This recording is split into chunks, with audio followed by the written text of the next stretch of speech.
Greece, the birthplace of democracy, a coastal and mountainous country with a long and illustrious history. But that's not what most people think of now when they hear the word Greece. They think about financial failure, of riots, and of economic crisis. Greeks are resentful of the reputation they've gotten around Europe. Many times, Greeks are described as lazy and sun-stroked. This upsets the Greeks, who simply love their country. Many boast about the beauty of their homeland, going so far as to say that others are resentful towards Greece because of its beauty. But over the past months, things have taken a turn for the worst in Greece. Things are shit here, says some Greeks, but at least our country is beautiful. So how did the land that famously launched 1,000 ships become the sinking ship of the EU? The financial crisis started when the Greek government announced that its public debt was much higher than it had previously stated. As it rests now, the public debt in Greece is 300 billion euros, which is 115% of its GDP, which amounts roughly to 27,000 euros debt per Greek citizen. In response, the S&P index and other financial institutions lowered their score of Greece to just above junk status, dropping its rating so low that the only funds that would invest in Greece would be the racier hedge funds. With capital leaving the country in droves, Greece finds itself struggling to survive. Not even a 145 billion euro bailout from the European Monetary Union has been enough to salvage the situation in Greece. The source of Greece's financial troubles occurred over the past decade as Greece experienced real wage growth running ahead of productivity increases. When the economy began sputtering in 2009, the rest of Europe looked the other way and the situation grew out of control. At its peak, the Greek government was spending 13.6% of its GDP more than it could afford per year.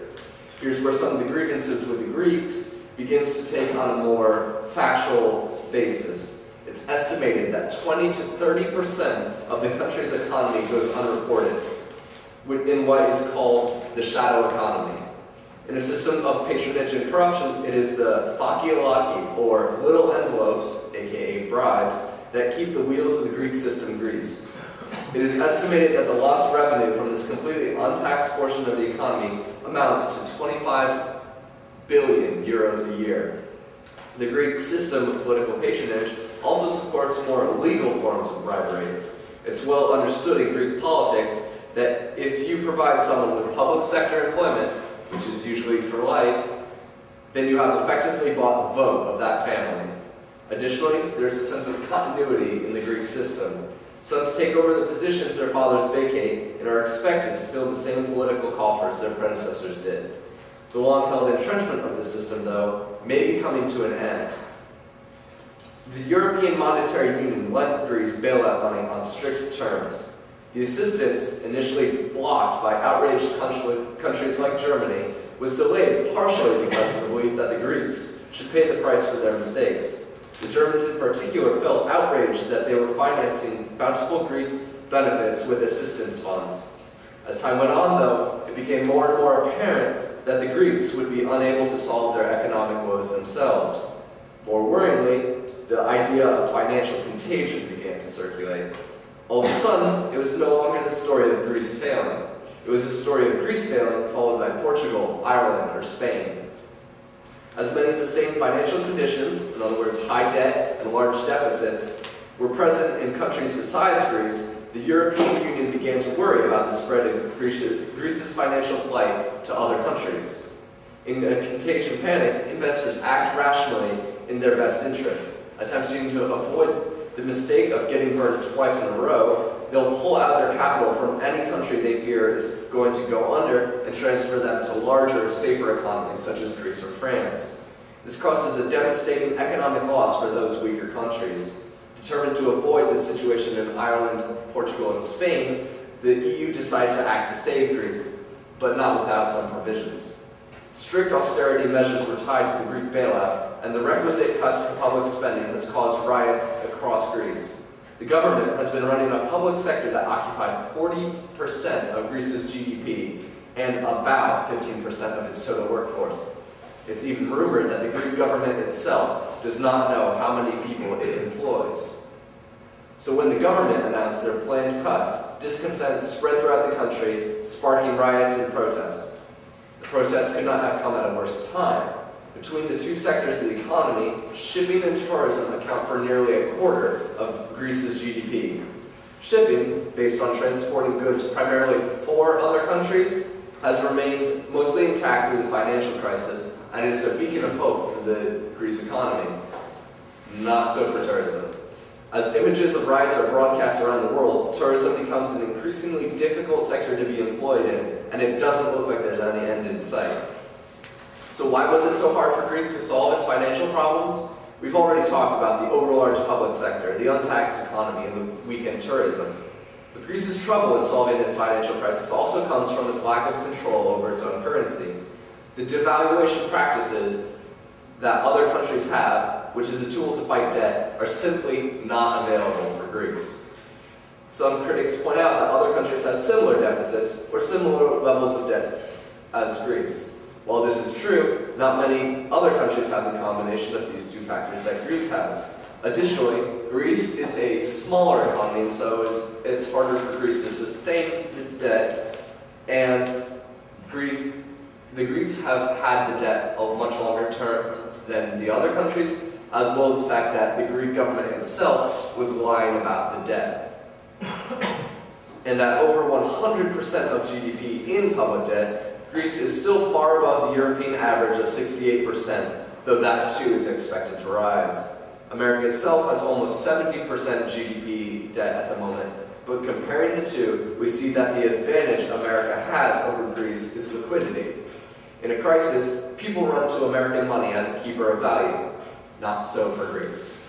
Also, the American Fed can manipulate its supply of money to devalue the dollar if necessary. Not so for Greece.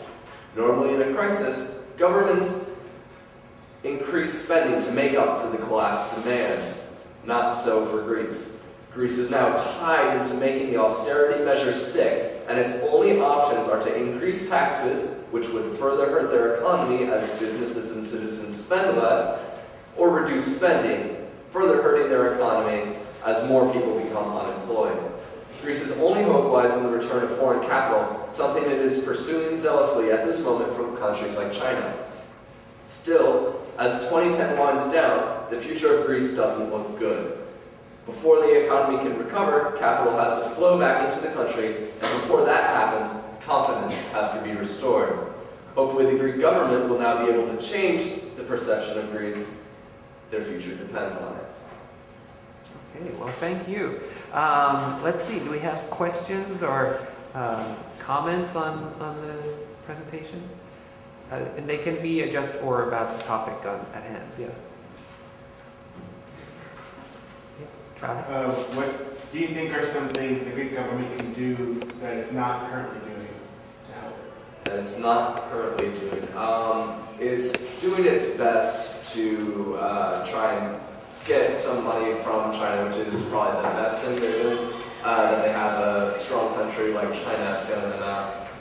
But the main problem that Greece experienced is that it's destroyed its own reputation because, unlike America, Greece, the people cooking the books for Greece was the Greek government itself. And really, I would say that would be the number one thing they probably should do. I don't have any specific recommendations, but they need to find some way to restore confidence in their economy and more specifically in their government, because they've created a lot of disenchantment across the EU, across the globe, and even within Greece itself, with its citizens. Do you think that Greece would be better off getting out of the Eurozone? I would say that no, just for if you're talking from a purely national security standpoint, they're safer in the EU. From an economic standpoint, which is the more pressing of the concerns, their problems started with the fact that they were cooking the books. And now the reason they can't deal with this crisis, the lack of monetary policy that they can manipulate, that is a problem with the euro itself. but it's not the reason they're in the trouble to begin with. The patronage and corruption is. So, not that the current situation isn't problematic, but I'm saying if Greeks are looking for something to blame the whole crisis on, it shouldn't be the fact that they can't manipulate their currency. They should blame it on the fact that they were cooking their books and then now they're dealing with the consequences. Okay, well, let's just